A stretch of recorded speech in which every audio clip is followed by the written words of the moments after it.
Hi, my name is Taylor Hill. I'm here with Spark Marketer with another Power Business Minute. Last month I talked a little bit about depression because I saw some things in forums. Well, the next couple of weeks I'm going to talk about a couple of other things that I've seen that we don't normally talk about directly. We hear about it, but we don't talk about it directly, and we don't really understand how it might actually be something that our employees, partners, and whatever struggle with.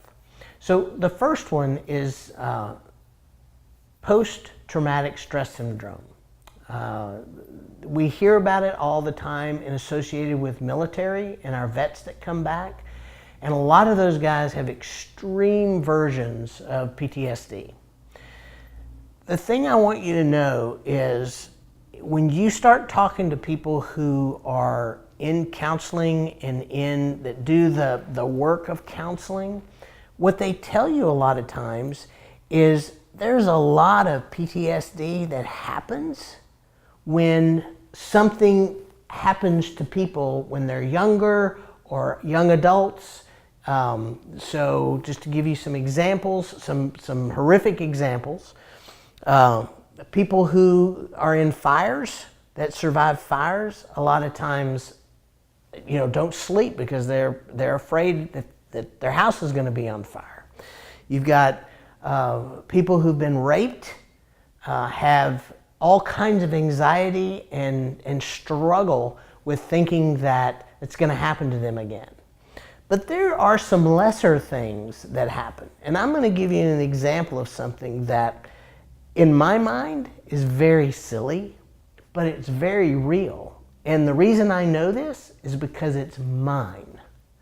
So it wasn't very long ago that something was said to me about misspelling. And if y'all know me for anything, I'm the most horrific speller ever in the history of spelling.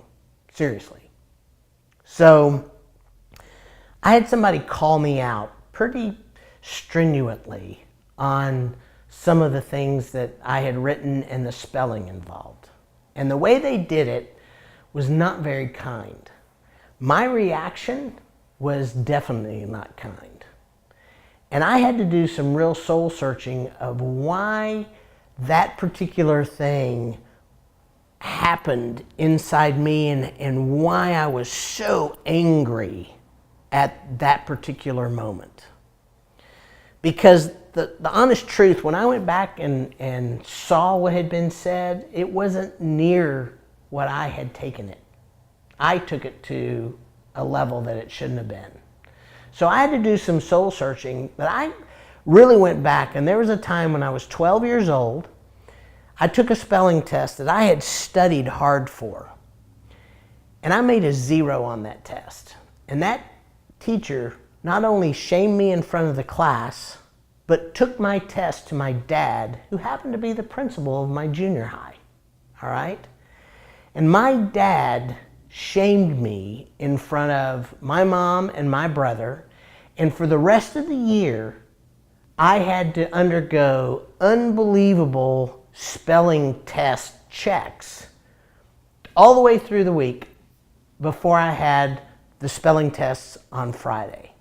And what I never told anybody was I actually cheated on those tests because I was so afraid that I couldn't spell. Well, spelling's, I found out later when I was 29 years old that I'm dyslexic. And spelling is one of the ways that affects people that are dyslexic. We have a really difficult time spelling. That seems to be what happened to me. The reality is, though, that when I feel like somebody is shaming, I can shame me for it all day long and make fun of me and do whatever. But when somebody else does it, that causes something inside me that now I'm really aware of, but then I have to learn to control that. And believe it or not, as silly as that is, that's PTSD. Because I had something happen to me that affected my emotional state. We all have them, guys. Whether you're an owner, whether you're an employee, just be aware.